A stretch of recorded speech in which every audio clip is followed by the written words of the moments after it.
శుక్లాంబరధరం విష్ణుం శశివర్ణం చతుర్భుజం ప్రసన్నవదనం ధ్యాయేత్ సర్వవిఘ్నోపశాంతయే. దూర్వాస కథిత ఆశ్వయుజ ద్వాదశి వ్రతం. దూర్వాసుడు ఇట్లు పలికెను. ఈ విధంగానే ఆశ్వయుజ మాసాన శుక్లపక్ష ద్వాదశి నాడు సంకల్పించి సనాతనుడగు పద్మనాభదేవుని అభ్యర్థించాలి. ఓం నమః పద్మనాభాయ అని పాదాలను, నమః పద్మయోనయే అని నడుమును, నమః సర్వదేవాయ అని ఉదరాన్ని, నమః పుష్కరాక్షాయ అని రొమ్మును, అవ్యయ నమః అని చేతిని, అట్లే మునుపటి వలె అస్త్రాలను పూజించాలి. నమ్మ ప్రభవాయ అని శిరస్సును పూజించి మునుపటి వలనే కుంభాన్ని నిలపాలి. దాని యందు బంగారంతో చేసిన పద్మనాభదేవుని ప్రతిమ నిలపాలి. గంధ పుష్పాదులతో క్రమంగా ఆ దేవుని పూజించి మర్నాడు ఉదయాన బ్రాహ్మణునికి నివేదించాలి. ఇట్లు చేయగా కలుగు పుణ్యమేదో చెప్పుతాను. కృతయుగాన భద్రాసుడని గొప్ప శక్తి సంపద గల రాజు ఉండేవాడు.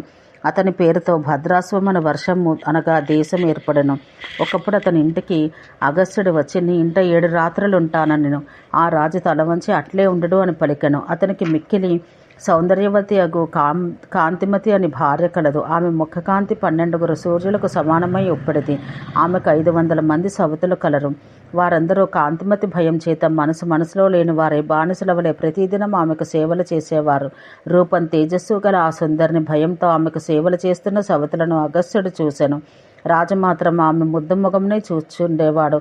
ఇట్టి మహాసుందరియగు రాణిని చూసి రాజా మేలుమేలని అగస్త్యుడు ఆనందంతో పలికెను. అగస్త్యుడు గొప్ప ప్రభగల ఆ రాణిని చూసి 2వ దినమందును, ఆహా, చరాచర జగమంతయు కొల్లగొట్టబడింది అని పలికెను. 3వ నాడు అతడు ఆమెను చూసి ఇట్లనెను. పరమేశ్వరుడగు గోవిందుని, అయ్యో, ఈ మూఢులు తెలియకున్నారు. ఆ స్వామి ఒక్క దినామున ఈ రాజునడ తుష్టి చెంది ఫలంనంతటినీ ఒసగి ఉన్నాడు. 4వ దినమున ఆ మహర్షి 2 చేతులు పైకెత్తిట్లు పలికెను. జగన్నాథ, మేలు స్త్రీలు మేలు, శూద్రులు మేలు, బ్రాహ్మణులు వైశ్యులు మేలు, భద్రాశ్వ నీవు గొప్పవాడివి, అగస్త్య నీకు మేలు, ప్రహ్లాద నీకు శుభం, ధ్రువ మహావ్రత మేలు అని ఇట్లు పలుకుతూ రాజుకడ అగస్త్యుడు పెద్దగా నర్తించెను.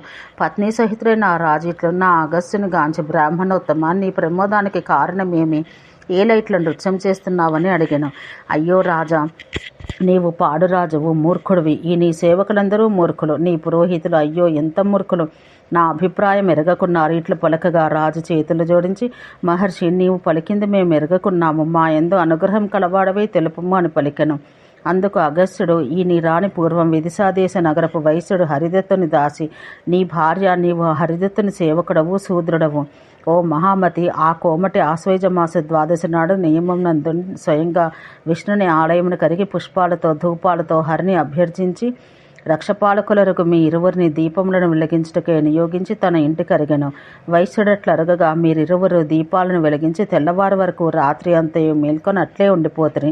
తర్వాత కాలం గడవగా దంపతులకు మీరిద్దరూ మరణించారు. ఆ పుణ్యం చేత నీకు ప్రియవ్రతుని గృహాన పుట్టుక కలిగింది. తనది కాకపోయినా హరి ఆలయాన దీపం వెలిగించి పుణ్యం చేత ఆ వైశ్యుని దాసియగు ఈమె నీకు పత్ని అయింది.